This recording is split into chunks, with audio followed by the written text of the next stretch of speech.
Good evening all of you. 8 students only और इन live. केवल 8 बच्चे हैं लाइव पोजीशन में.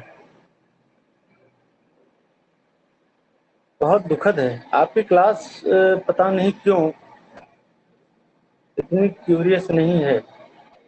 बहुत ही लापरवाह बच्चे हैं आपके दोस्त. सैड. बट क्लास तो हमें चलानी है. ओके, शुरू करते हैं बेटे.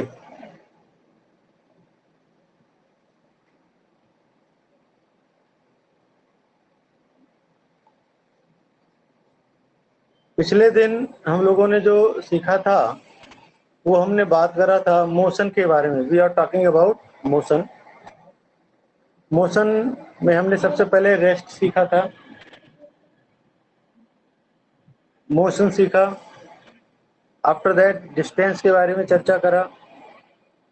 डिस्प्लेसमेंट के बारे में चर्चा करा. इसके बाद बेटे आपके पास 3 प्रश्न आए हुए थे. ये प्रश्न आपको करने हैं आज शाम को अपनी फेयर कॉपी पर. ये 3 प्रश्न आपको करने हैं. Question 1, question number 2 and question number 3. ये प्रश्न आपके कॉपी पर आ जाने हैं.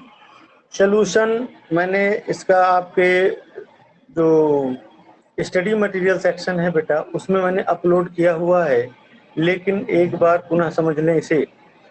The question is an object has moved through a distance. Can it have zero displacement? If yes, support your answer with example. ये प्रश्न बेटा आपसे पूछा गया. अगर कोई वस्तु है वो कुछ दूरी चलती है तो क्या इसका डिस्प्लेसमेंट जीरो हो सकता है? यदि हाँ तो बताइए कैसे जीरो होगा. अपने हाँ को सपोर्ट करता हुआ एक एग्जांपल बताइए. तो आइए मैं आपको तुरंत इसको हम लोग समझते हैं कैसे होगा. बहुत आसान है. देखिए, हम लोग अगर एक बात करें, सिंपल सी बेटा बात करें, गौर करिएगा आप सभी बच्चे. हमने बेटे आपके लिए एक सर्कल ले लिया. क्या ले लिया? Circle. We are taking a circle here. देखिए सर्कल आपके सामने अपीयर हो रहा है.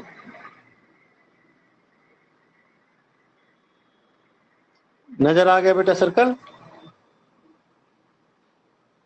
Yes, बेटा sir. सर्कल नजर आया आप लोगों को? हाँ, गुड. हाँ, आइए अब हमने इस सर्कल में बेटे एक खास बात करनी है. जो सर्कल है हमारे पास, हमने जरा देखिए इसको 4 सेगमेंट में तोड़ दिया. सेगमेंट 1, चलो 2 ही सेगमेंट में तोड़ा.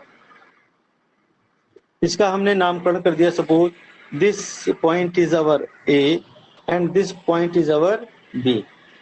और हमने ये भी बोला कि ये जो सर्कल है इसका सेंटर कितना है O, और इस सर्कल की बेटे रेडियस कितनी है R. एक एग्जांपल बता रहा हूं मैं आपको ये समझना है तो आप समझिए. अगर बेटे हम लोग पॉइंट A से अपनी जर्नी शुरू करते हैं, ठीक है, और B पर पहुंच गए. A से जर्नी शुरू करी, कहां पर बेटा पहुंच गए? B पर पहुंच गए. गौर से समझना, बहुत ही ध्यान के साथ. तो बेटा हमने कितनी डिस्टेंस से ट्रेवल करी है? तो डिस्टेंस इक्वल टू क्या बन गया? डिस्टेंस इक्वल टू बनता है सेमी सर्कल. आपका सेमी सर्कल बना, और सेमी सर्कल कितना होता है? पाई आर. कितना होता है? पाई आर. सर्कमफ्रेंस जो आपकी बन गई that is our pi r. तो मतलब ए से अगर आप बी तक जाते हैं तो डिस्टेंस बेटे आपकी बनती है पाई आर. और फिर डिस्प्लेसमेंट कितना बन गया? कल ही मैंने आपको बताया था. Displacement represent the minimum distance from A to B. भाई देखो, ए से बी जाने के 2 रास्ते हैं. एक तो हो गया सीधा ए से बी जाइए. दूसरा हो गया आप थोड़ा सा सेमी सर्कुलर पाथ पर मूव करके जाइए. तो अगर आप सेमी सर्कुलर पाथ पर जाते हैं बेटे तो कितना बन गया? पाई आर. अगर आप डायरेक्ट जाते हैं तो आपका हाफ रेडियस होता है, ये दूसरी रेडियस होती है, तो आपका डायमीटर बनेगा. डायमीटर कितना हो गया? 2r. गौर से समझिएगा. यानी कि अगर आप बेटा सेमी सर्कुलर पाथ पे मूव करते हैं तो अगर आप सेमी सर्कुलर पाथ को फॉलो करते हैं तो आपका डिस्टेंस बनता है पाई आर. अगर आप डायरेक्ट पाथ को फॉलो करते हैं तो आपका डिस्टेंस बनता है 2r. और चूंकि ये शॉर्टेस्ट है तो इस कारण से हम इस डिस्टेंस को क्या बन सकते हैं, डिस्प्लेसमेंट भी कह सकते हैं। तो आप ये समझ गए होंगे ये हाफ सेगमेंट के लिए है। But if you complete the circular path, अगर आप सर्कुलर पाथ को कंप्लीट कर गए बेटे, ए टू बी आ गए और फिर बी से कहाँ आ गए, ए आ गए, तो आपने पूरी कितनी जर्नी करा। अब आप जरा उसको लिखिए। उस केस में डिस्टेंस कितना हो गया बेटे, आपका पूरा सेमी सर्कुलर पाथ हो गया, that is over 2 pi r. पूरा सर्कल हो गया ना, कंप्लीट सर्कल हो गया, तो डिस्टेंस कितना हो गया, 2 पाई आर। अब तो बेटा डिस्प्लेसमेंट कितना हो गया,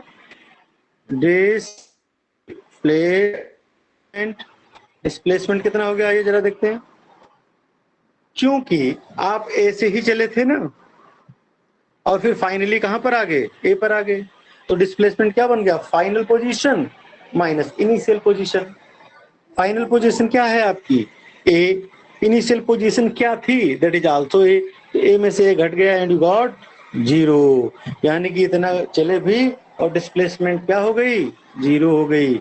this is the solution and support of the question number 1।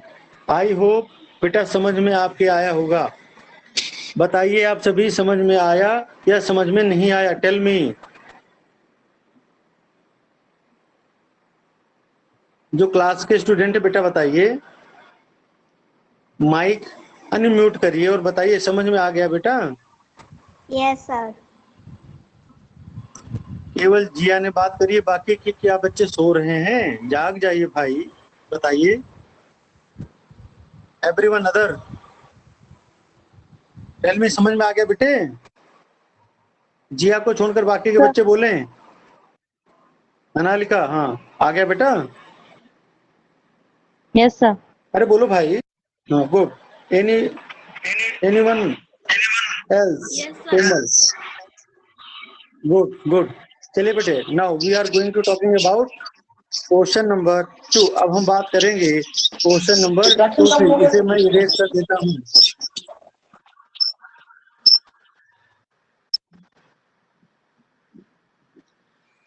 ये तो था क्वेश्चन नंबर 1। हाँ, और ये आपके बेटा फेयर कॉपी पे आ जाना चाहिए, बाकायदे सुंदर सी राइटिंग में।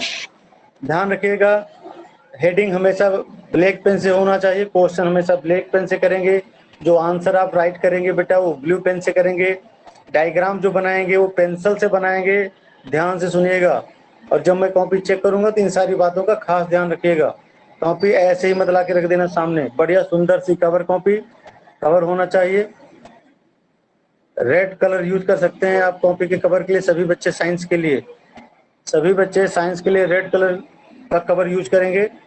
साथ ही साथ आप हर चीज को प्रॉपर मेंटेन करेंगे। मैंने आपको बोला राइटिंग जो आप करेंगे उसमें black pen, blue pen and pencil का इस्तेमाल होगा। लाइन आप सिंपल हाथों से नहीं, आप लाइन स्केल के थ्रू खींचेंगे। All line draw by only scale, proper है, मतलब कॉपी में भी अनुशासन नजर आ जाना चाहिए।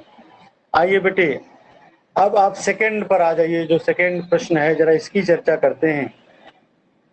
A farmer moves along the boundary of square field of side 10 meter in 10 seconds। देखिए, एक किसान है, एक किसान बोला गया, a farmer moves along the boundary of square field of 10 meter in 40 second. आइए देखते हैं। ये देखिए, हमने आपके सामने एक स्क्वायर बनाया। क्या बनाया, स्क्वायर। इस स्क्वायर में चलिए हम इसका नामकरण कर देते हैं। सपोज ये भैया ए है, that is your B, this is your C and this is our D. बहुत सिंपल बेटा, A B C and D according to the question। A farmer moves along the boundary of a square field of side 10 meter in 40 second. ये बेटा कितना metre हो गया, 10 metre. ये कितना metre हो गया, 10 मीटर। ये कितना मीटर है, दिस इज ऑब्वियसली 10 मीटर। ये कितना है, this is obviously 10 metre, and all in 10 metre. And this 10 metre is covered by 40 second. Time भी दिया है ए से बी आने में 40 सेकेंड, बी से सी आने में 40 सेकेंड, सी टू डी आने में 40 second, A to B 40, B to C 40, C to D 40 and D to A also 40। लेकिन क्वेश्चन क्या कह रहा है जरा देखिए, what will be the magnitude of displacement of the farmer at the end of 2 minutes 20 seconds from his initial position। देखिए कितना प्यारा सवाल। ये कहा गया कि बताइए आपका फॉर्मर कहाँ होगा 2 मिनट 20 सेकंड में। तो आइए 2 मिनट 20 सेकंड को फटाफट पहले हम किसमें कन्वर्ट कर लें, we are converting it to in second because all calculation in seconds. तो आपको 40 सेकंड सारे आर में लग रहा 40 40 40। अगर हम 2 मिनट 20 सेकंड की अगर हम बात करते हैं, इसको सेकंड में कन्वर्ट करना है तो 1 मिनट में कितना सेकंड होता है 60 सेकंड। तो 2 मिनट में कितना सेकंड हो गया बेटा 120 सेकंड प्लस 20 सेकंड आपका ऑलरेडी है, तो टोटल सेकंड बनता है बेटा 140 सेकंड। कितना सेकंड 140 सेकंड। तो 140 सेकंड में आपको बताना है कि वो किसान कहाँ होगा, कहाँ पर होगा 140 सेकंड में बताना है कि 140 second from his initial position, initial position से 140 सेकंड में कहाँ होगा। बहुत अच्छे। तो भाई देखो आप इसे 40 से डिवाइड करें, you have to divide by 40। तो कितना बनेगा जरा देखिए, 40 में वो बी पर आया, फिर सी पर आने में उसे 40 सेकंड लगे, कितना हो गया बेटे 180 सॉरी 80। फिर वो डी पर आया, कितने सेकंड लगे जल्दी बताइए 120 सेकंड।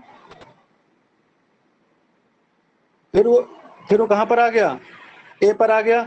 अगर वो ए पर जाता तो उसको पुनः 40 सेकंड लगते, लेकिन आधा इस सेकंड लिया गया है इसमें 120 प्लस 20, यानी कि वो डी टू ए जर्नी के बीच में पहुंच पाया, यहां पर पहुंच पाया। देखिए यहां से यहां तक 40 सेकंड, यहां से यहां तक 40 second, A to B 40 second, B to C 40 second, C to D also 40 second. तो 4 3 जा 120, यानी कि ए से डी तक आने में 120 सेकंड लगा। और फिर अगर डी से ए तक जाता तो 40 सेकंड लगता, लेकिन हमारे पास 20 सेकंड है, तो 20 सेकंड उसने आधी जर्नी पूरी करी, यानी कि वो आ गया यहाँ बीच में। बीच का ये जो पॉइंट है हमने माना वो पी है, वो पी पर पहुंचा कितने में 20 सेकंड में। तो उसकी जर्नी कितनी हो गई वो जर्नी आपको बताना है। तो क्या बताना है, what will be the magnitude of displacement of the farmer at the end of 2 minute 40 second from his initial position।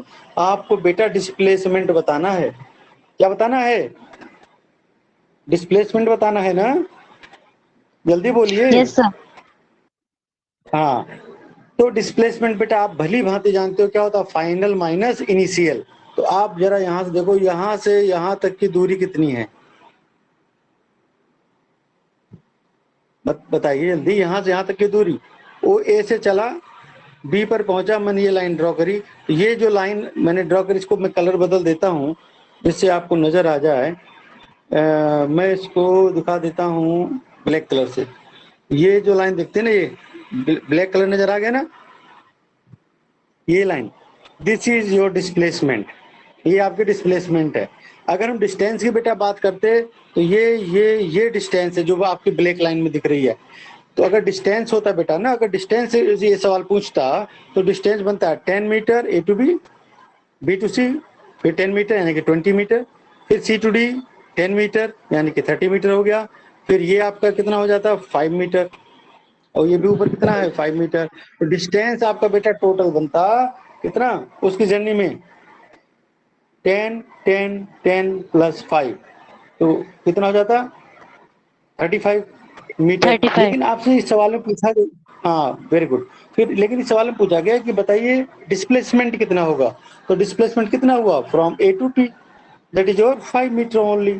So answer is 5 metre. तो इसका आंसर क्या बनेगा 5 मीटर। तो ये आपको करना बहुत मजेदार सवाल, कितना प्यारा सवाल है। आइए अब हम चलते हैं हमारे अगले सवाल की ओर। आज मैं चूंकि आप पहली बार क्लास को अटेंड कर रहे हैं तो इस सवाल को प्रॉपर आना चाहिए, बाकी मैं आपके लिए छोड़ूंगा करने के लिए समझाने के बाद। अब हमारा थर्ड क्वेश्चन है, which of the following is true for displacement.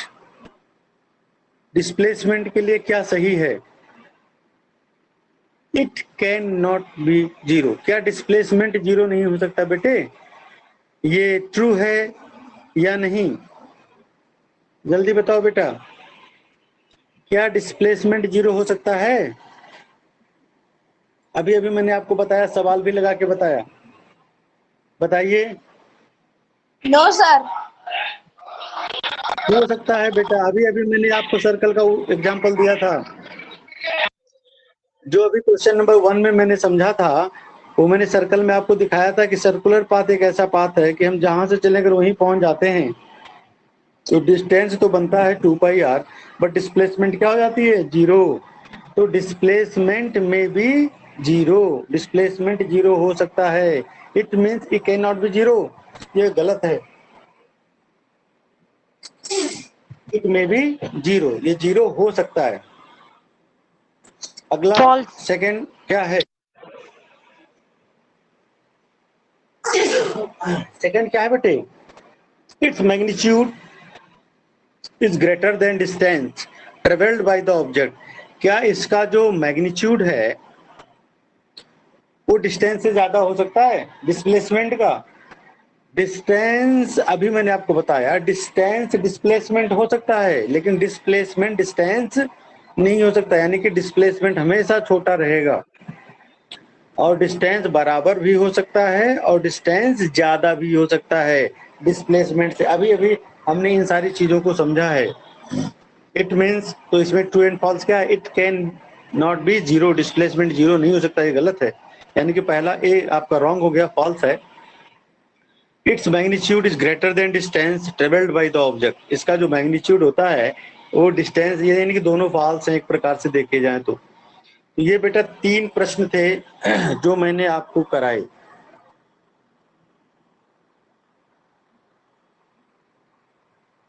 अगला हमारा है uniform motion and non uniform motion.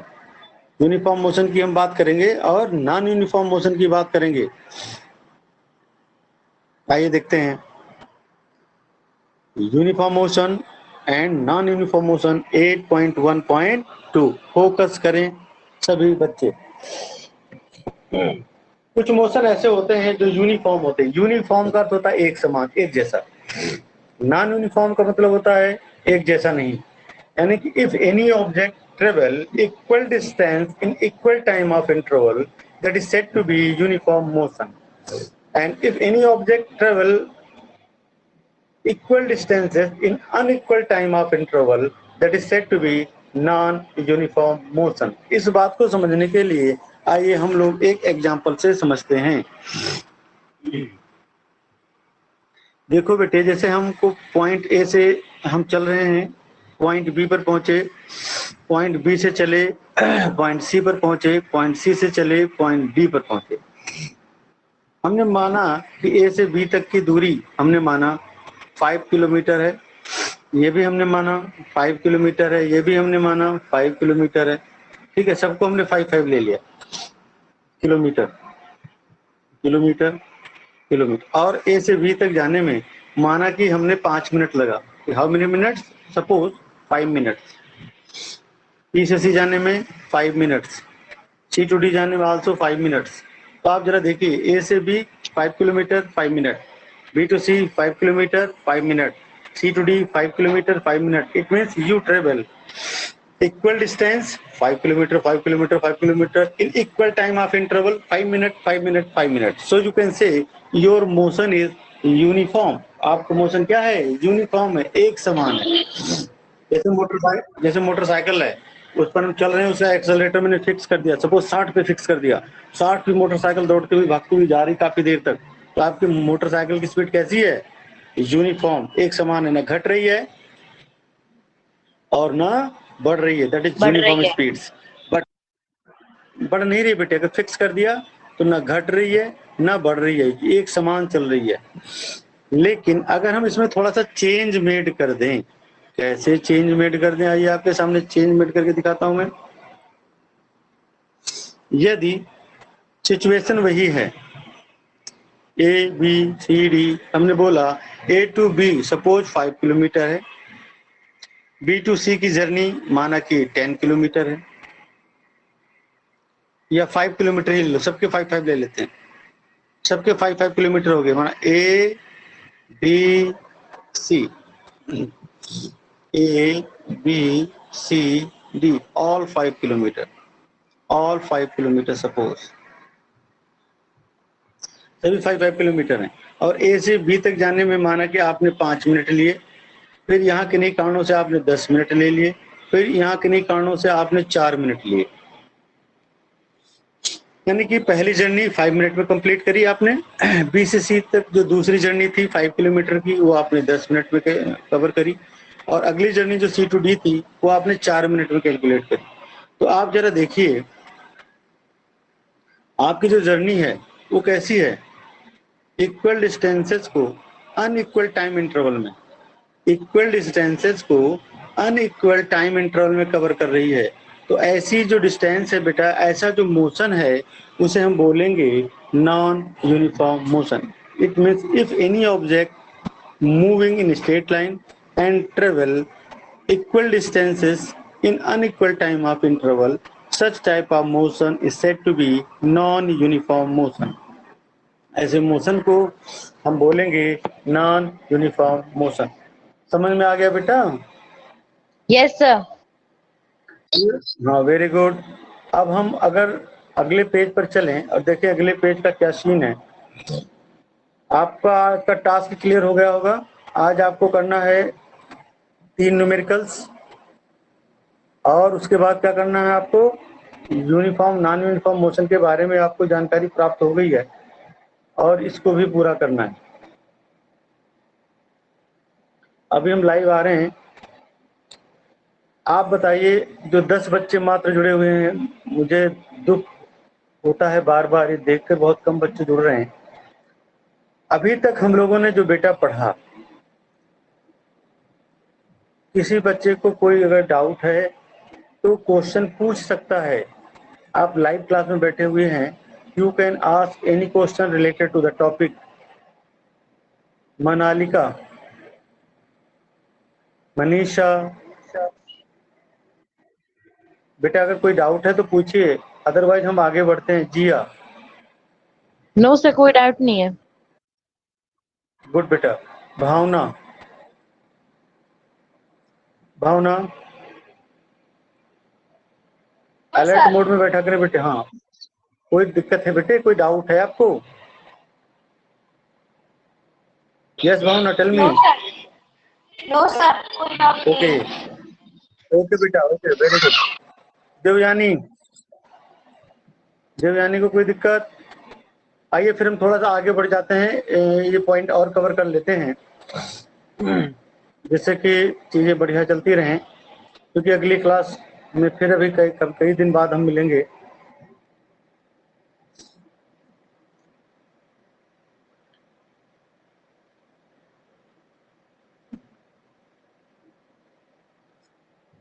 Come to the point. देखो बेटा, एक फार्मूला होता है एवरेज स्पीड। अब जैसे कि अभी हमने जर्नी ट्रेवल करी, आप सभी लोगों ने देखा जर्नी, तो उसमें हम स्पीड को डिटरमाइन कर सकते हैं। What is our speed from A to B position और B to A position. A to B की स्पीड क्या थी, बी टू सी की क्या थी, सी टू डी की क्या थी। तो अगर आप एवरेज बेटा स्पीड डिटरमाइन करते हो, then we have used the formula average speed equal to total distance travel upon total time taken. आपने टोटल कितनी दूरी ट्रेवल करी और उस दूरी को ट्रेवल करने में टोटल कितना टाइम लगा। In short you can write down v equal to S upon T. इसको बेटा सपोर्ट करने के लिए एक एग्जांपल है 8.1। 8.1 बेटा ध्यान रखिएगा, सारे प्रॉब्लम्स, सारे एग्जांपल्स आपको अपनी फेयर कॉपी में करने। Always be remember, you should write all problems and all examples in your fair copy. Always keep in mind, छोड़ना नहीं है, आपको ये पूरा करना है। तो बेटा देखिए, an object travel 16 meter in 4 seconds and then another 16 meter in 2 seconds। अभी मैंने आपको एग्जांपल दिया था बेटे, हमने 5 किलोमीटर का एग्जांपल लिया था। what is the average speed of the object? Average speed क्या होगी? As I told you, if you determine the average speed, then average speed equal to total distance travel upon total time taken. तो total distance कितना हो गया बेटा? 16 metre plus 16 metre, it mean 32 metre. तो आप जरा देखिए यहाँ पर फटाफट उन चीजों को जोड़ दिया गया। You can see here 16 metre plus 16 metre equal to 32 metre. Total time taken, सवाल में देखिए टोटल टाइम यहाँ 4 सेकंड है, यहाँ 2 सेकंड, यानी कि दोनों को बेटा ऐड कर दियो, got 6 second. Then you have to determine average speed, यानी कि 32/6, 32/6, and this is our average, your average speed, वही आपकी बन जाएगी एवरेज स्पीड। तो फार्मूला आपका ये आ गया, देखिए average speed equal to 36/6 and you got 5.33 metre per second. Next point है बेटे स्पीड विद डायरेक्शन। देखिए अगर आप डायरेक्शन की बात करते हैं तो वहां पर बेटा स्पीड कैलकुलेट नहीं होती। स्पीड एक स्केलर क्वांटिटी होती है जिसमें सिर्फ मैग्नीट्यूड की रिक्वायरमेंट होती है। अगर वहीं पर हमने डायरेक्शन की बात कर ली बेटे, तो स्पीड की प्लेस पर हमें वेलोसिटी का इस्तेमाल करना पड़ेगा। इस बात को आप सभी बच्चों को ध्यान रखना, बहुत डिफरेंस है दोनों में।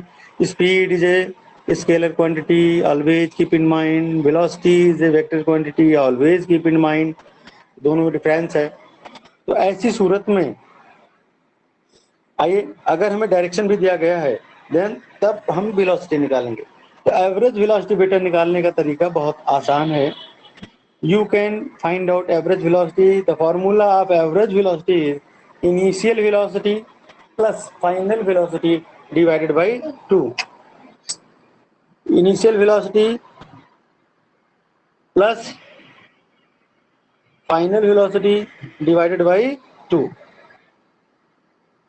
इनिशियल वेलोसिटी कितना हो गया बेटा? अच्छा, एक खास बात और यहाँ पर मेंशन करना चाहूंगा, ध्यान दीजिए। सपोज अगर कोई ऑब्जेक्ट है, वो ए पोजीशन से बेटा अपनी जर्नी शुरू कर रहा है और बी पोजीशन पर उसकी जर्नी एंड हो रही है, तो इनिशियली उसने जो वेलोसिटी होगी that is you here represent initial velocity. अगर बी पर जाकर वो अपनी वेलोसिटी को ब्रेक करता है then curly v is your final velocity. याद रखिएगा, करली वी को हम क्या बोलेंगे? Curly v is your final velocity. Curly v is your final velocity.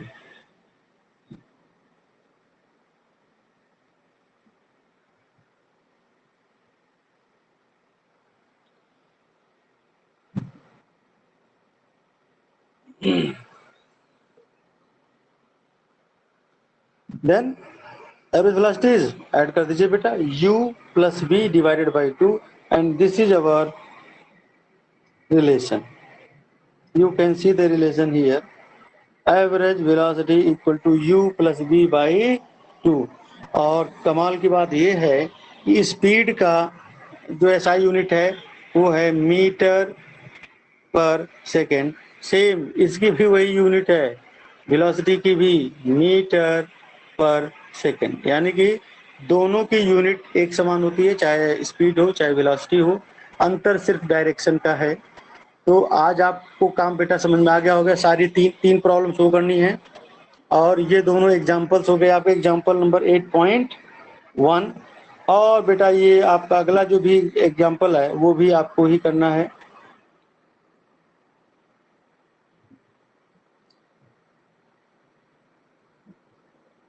ये मैं रिमूव कर देता हूं।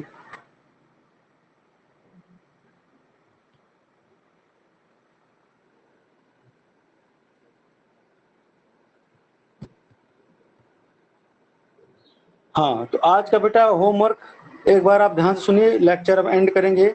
आज का होमवर्क हो गया आपके तीनों प्रॉब्लम्स और एक एग्जांपल। सभी बच्चे इजीली कर लोगे ना बेटे? Yes sir. Yes sir.